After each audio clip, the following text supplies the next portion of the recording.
यह कहानी है एक ऐसे भारतीय युवक की जिसे उसके अपने घर वाले निकम्मा कहते थे। माता पिता ने अपनी पुश्तैनी जमीन का एक टुकड़ा बेचकर उसे दुबई भेज दिया। दुबई पहुंचकर उसे एक सुनसान और खतरनाक रेगिस्तान में मजदूरी का काम मिला। लेकिन एक रात भयंकर तूफान आया और ठीक उसी रात 5 अमीर अरबी लड़कियां उसी रेगिस्तान में पिकनिक मनाने आई हुई थीं। वे सब वहीं फंस गईं। यह भारतीय युवक उनकी मदद करता है और उन्हें अपनी झोपड़ी में शरण देता है। लेकिन फिर कुछ ऐसा होता है कि वे पांचों लड़कियां न सिर्फ उसे पैसे देती हैं, बल्कि उसे अपने साथ शहर भी ले जाती हैं। वहां उसे अच्छा काम देती हैं और धीरे धीरे उसकी हर इच्छा पूरी करने लगती हैं। सवाल यह है, उस गरीब मजदूर के पास आखिर ऐसा क्या गुण था कि पांचों अमीर लड़कियां उसके दीवानी हो गईं? आइए सुनते हैं आज की यह दिलचस्प कहानी। राजस्थान के एक छोटे से गांव रामपुर में एक कच्चे मिट्टी के मकान में 3 लोग रहते थे। विक्रम शर्मा, उसके पिता राम प्रसाद शर्मा और माता गीता देवी। विक्रम को शारीरिक मेहनत से परहेज नहीं था, लेकिन पढ़ाई का नाम सुनते ही उसकी जान निकल जाती थी। माता पिता ने अपनी गरीबी के बावजूद एक सपना पाल रखा था कि उनका बेटा पढ़ लिख कर कुछ बड़ा बने। हर सुबह वे उसे स्कूल भेजते, बैग पकड़ाते और ढेर सारी दुआओं के साथ विदा करते। मगर विक्रम स्कूल की राह छोड़कर होटलों में दोस्तों के साथ चाय पीता, सिगरेट फूंकता और कभी-कभी फिल्म देखने निकल जाता। वापसी पर वह ऐसा नाटक करता मानो पूरा दिन किताबों में डूबा रहा हो। माता पिता उसकी इस दिखावटी लगन पर गर्व करते और समझते कि उनका बेटा पढ़ाई में आगे बढ़ रहा है। विक्रम हर दूसरे दिन स्कूल की फीस, किताबों या यूनिफॉर्म के बहाने पैसे मांगता और उन्हें ऐशो आराम में उड़ा देता। महीने बीतते गए, साल गुजर गए। एक दिन उसके पिता रामप्रसाद किसी काम से शहर गए। थकान के चलते एक छोटे से होटल में चाय पीने रुके। जैसे ही नजरें सामने पड़ीं, दिल दहल गया। विक्रम दोस्तों के साथ बैठा ठाके मार रहा था, सिगरेट पी रहा था। रामप्रसाद के कदम थरथरा गए। वे धीरे धीरे जाकर बेटे के पास बैठ गए। विक्रम ने जैसे ही अपने पिता को देखा, उसका चेहरा पीला पड़ गया। पिता ने ठंडी मगर भीतर तक छू जाने वाली आवाज में कहा, बेटा, ये वही पैसे हैं ना जो स्कूल और किताबों के लिए थे? यहां उड़ा रहे हो? विक्रम ने झूठ का सहारा लेना चाहा। पिताजी, आज स्कूल में छुट्टी थी तो दोस्तों के साथ आ गया। रामप्रसाद सब समझ चुके थे। उन्होंने कुछ नहीं कहा, बस इतना बोले, बेटा, अगर छुट्टी थी तो घर चले आते, खेतों में मेरा हाथ बटाते। मैं बूढ़ा हो गया हूं, गर्मी सर्दी झेल कर दिन भर खपता हूं ताकि तू कुछ बन सके। विक्रम शर्म से गड़ गया। उस रात घर पहुंचते ही रामप्रसाद का सब्र टूट गया। उन्होंने बेटे का बाजू पकड़कर कहा, विक्रम, तुमने कहा था कि कल स्कूल में छुट्टी थी, लेकिन हकीकत यह है कि तुम पिछले 1.5 साल से स्कूल गए ही नहीं। आखिर क्यों? हमने तुम्हें किस चीज की कमी दी थी? उनकी आवाज भर्रा गई। मैं दिन भर खेतों में मजदूरी करता हूं, चाहे तपती गर्मी हो या हाड़ गला देने वाली सर्दी, बस इसलिए कि तुम पढ़ सको। मैं अपने लिए नए कपड़े नहीं खरीदता, लेकिन तुम्हारे लिए यूनिफॉर्म लाता हूं। तुम्हारी मां अपनी दवाइयां छोड़कर पैसे बचाती है ताकि तुम्हारी किताबें आ सकें, और तुमने हमें धोखा दिया। यह कहते कहते रामप्रसाद की आंखों से आंसू निकल पड़े। गीता देवी चुपचाप कमरे में चली गईं। विक्रम कोने में शर्म से खड़ा रह गया। पहली बार उसे महसूस हुआ कि उसने वाकई गलत किया है। दिल में एक अजीब सा बोझ भर गया, पछतावे और अपराध बोध का। उस रात उसकी नींद उड़ गई। बिस्तर पर करवटें बदलते हुए उसने एक फैसला किया, अब चाहे जो हो, वह माता पिता को अपने बेटे पर गर्व करने का मौका देगा। अगली सुबह तैयार होकर वह नौकरी की तलाश में निकल पड़ा। दिन भर घूमता रहा, मगर हर जगह एक ही सवाल होता, कितनी पढ़ाई की है? और वह चुप रह जाता। बिना शिक्षा के कोई उसे अच्छी नौकरी पर रखने को तैयार नहीं था। शाम को थकाहारा घर लौटा। अगले दिन से उसने मजदूरी शुरू कर दी। कभी ईंटें ढोईं, कभी ठेला खींचा। जो भी कमाया मां के हाथ पर रख दिया। माता पिता ने मुस्कुरा कर लिया, लेकिन मन में एक टीस रह गई। उनका बेटा मजदूर बन गया, जबकि सपना तो अफसर बनाने का था। कुछ दिन बाद राम प्रसाद और गीता देवी के बीच बात हुई। बच्चा अब संभल गया है, लेकिन यहां मजदूरी से न घर चलेगा न इसका भविष्य बनेगा। क्यों न इसे विदेश भेज दें, शायद वहां कुछ कमा सके। विक्रम ने यह सब चुपचाप सुन लिया। रात भर सोचता रहा। अगर दुबई चला जाऊं, भले ही मजदूरी करनी पड़े, लेकिन वहां की कमाई यहां से कई गुना ज्यादा होगी। अम्मा की इच्छाएं पूरी हो सकेंगी। पिताजी को खेतों में इतनी मेहनत नहीं करनी पड़ेगी। अगली सुबह उसने माता पिता से कहा, अम्मा, पिताजी, मैं तैयार हूं। बस आप लोग इंतजाम कर दो। मैं विदेश जाऊंगा। लेकिन सबसे बड़ी रुकावट पैसे थी। राम प्रसाद के पास इतना पैसा नहीं था। आखिरकार उन्होंने दिल पर पत्थर रखकर अपनी पुश्तैनी जमीन का एक छोटा सा टुकड़ा बेच दिया। कुछ ही हफ्तों में विक्रम दुबई पहुंच गया। वहां एक पुराने परिचित मजदूर कमाल भाईयन के पास रुका। भाषा भी नई थी, माहौल भी अनजान, लेकिन उसने हिम्मत नहीं हारी। कुछ दिनों बाद उसे मजदूरी मिलने लगी। कभी सामान उठाना, कभी सफाई करना, कभी बाग में काम करना। लेकिन तनख्वाह इतनी कम थी कि बमुश्किल अपना गुजारा होता। माता पिता को भेजने के लिए कुछ बचता ही नहीं था। एक दिन कमाल भाई ने कहा, एक काम है, मुश्किल जरूर है मगर तनख्वाह बहुत अच्छी है, 4,500 दिरहम महीना। अगर कर सको तो माता पिता की हर ख्वाहिश पूरी हो सकती है। विक्रम ने तुरंत कहा, बताइए क्या काम है, मैं हर चीज करने को तैयार हूं। यहां से बहुत दूर एक वीरान इलाका है। वहां एक बड़ा फार्म है, खजूरों का बाग, ऊंट और बकरियां भी हैं। उनकी देखभाल करनी है। जगह सुनसान है। विक्रम ने बिना सोचे हां कर दी।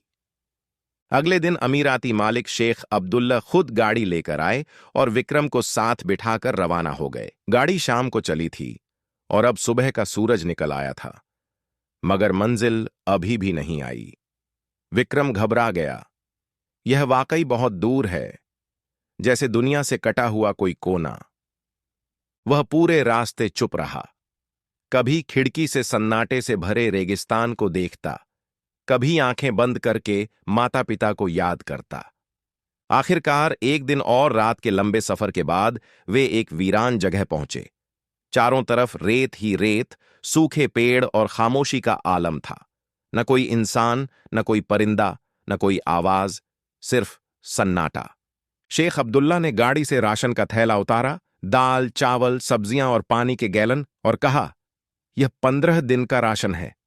अगली बार मैं 15 दिन बाद आऊंगा। खजूर और जानवरों की जिम्मेदारी तुम्हारी है। इतना कहकर वह वापस चला गया। अब विक्रम अकेला था। उसने मोबाइल निकाला। स्क्रीन पर लिखा था, नो सिग्नल। उसके हाथ कांप गए। न इंसान, न फोन। मैं कहां आ गया हूं? दिल चाहा भाग निकले, मगर फिर सोचा, यहां पहुंचने में गाड़ी को पूरा एक दिन लगा। पैदल चला तो महीनों लग जाएंगे और रास्ते में भूख प्यास से जान चली जाएगी।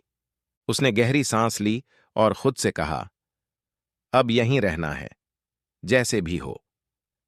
कुछ ही दिनों में वह रोजमर्रा के कामों का आदी हो गया। 1 साल बीत गया। कभी कभी जब दिल घबराता तो वह फार्म के पीछे वाली छोटी सी पहाड़ी पर चढ़ जाता। वहां थोड़ा सा सिग्नल आता और वह माता पिता से बात कर पाता। वही कुछ पल उसका सहारा बनते। एक रात तेज आंधी और बारिश में वह सो रहा था कि अचानक चीखने की आवाजों से उसकी नींद टूट गई। वह घबरा गया। इस सुनसान सहरा में रात के इस पहर कौन चीख रहा है? उसने खिड़की से झांका तो दूर गाड़ी की हेडलाइट्स दिखीं। वह तेजी से भागा। अंधेरे और बारिश में दौड़ते हुए जब गाड़ी के पास पहुंचा तो 5 परछाइयां नजर आईं। जैसे ही उसने लड़कियों की चीखें सुनी, उसका डर गायब हो गया। यह तो लड़कियां हैं, मुश्किल में हैं। वह पास जाकर बोला, क्या हुआ? क्यों चिल्ला रही हैं? लड़कियां कांपती हुई बोलीं, शुक्र है कोई इंसान तो मिला। हमें लगा कोई जानवर आ जाएगा। हम रास्ता भटक गए हैं। मोबाइल में भी सिग्नल नहीं और गाड़ी भी बंद हो गई है। ये 5 लड़कियां थीं, लैला, मरियम, फातिमा, आयशा और बोरनूरा। सब अमीर घरानों की बेटियां, दोस्त थीं और पिकनिक के लिए रेगिस्तान आई थीं। विक्रम ने उन्हें तसल्ली दी, घबराइए मत, मेरे साथ आइए, वहां मेरा रहने का ठिकाना है। बारिश से भी बच जाएंगे और थोड़ा आराम भी मिल जाएगा। वे सब उसके साथ चल दीं। फार्म पर पहुंचकर उसने उन्हें पानी दिया, दिलासा दिया और कहा, अब आप सब महफूज हैं। सुबह होते ही मैं रास्ता दिखा दूंगा। उसके पास सिर्फ एक कंबल और एक तकिया था। दोनों उसने लड़कियों को दे दिए और खुद कोने में बैठकर रात भर पहरा देता रहा। सुबह होते ही विक्रम ने चूल्हा जलाकर चाय और नाश्ता तैयार किया। जैसे ही लड़कियां जागीं, वह मुस्कुराकर बोला, आइए नाश्ता कर लीजिए, फिर मैं आपको रास्ता भी समझा दूंगा। लड़कियां हैरान रह गईं। इतने कम साधनों में भी उसने उनके लिए नाश्ता बना दिया था। जब वे सब गाड़ी के पास पहुंचे तो देखा कि गाड़ी रेत में ढंसी हुई थी। बार बार स्टार्ट करने की कोशिश की गई, धक्का लगाया गया, बोनट खोला गया, मगर कोई फायदा नहीं हुआ। लड़कियां मायूस हो गईं। विक्रम ने समझाया, मेरे मालिक को आए हुए आज 10 दिन हो चुके हैं। वह हर 15वें दिन आता है। हो सकता है अगले 5-6 दिन में आ जाए। अगर वह आया तो गाड़ी भी देखेगा और आप लोग उसके साथ शहर जा सकेंगी। लड़कियों ने आपस में सलाह की और आखिरकार मान गईं। चलिए, यहां कम से कम महफूज तो हैं, 5 दिन और सही। वे सब वापस फार्म पर आ गईं। अब उनके चेहरों पर डर की जगह मुस्कान थी। वे विक्रम से सवाल करने लगीं, आप कहां के हैं? विक्रम ने जवाब दिया, मैं भारत के राजस्थान से हूं। ऐसी वीरान जगह पर कैसे रह लेते हैं? कैसी मजबूरी है? विक्रम ने गहरी सांस ली और अपनी पूरी कहानी सुना दी। कैसे वह एक नालायक बेटा था, स्कूल से भागता था, माता पिता को धोखा दिया, फिर शर्मिंदगी में बदल गया, मेहनत करने लगा और आखिरकार दुबई आ गया ताकि अपने माता पिता का सहारा बन सके। लड़कियां चुपचाप सुनती रहीं। उनके चेहरों पर गहरी हमदर्दी झलकने लगी।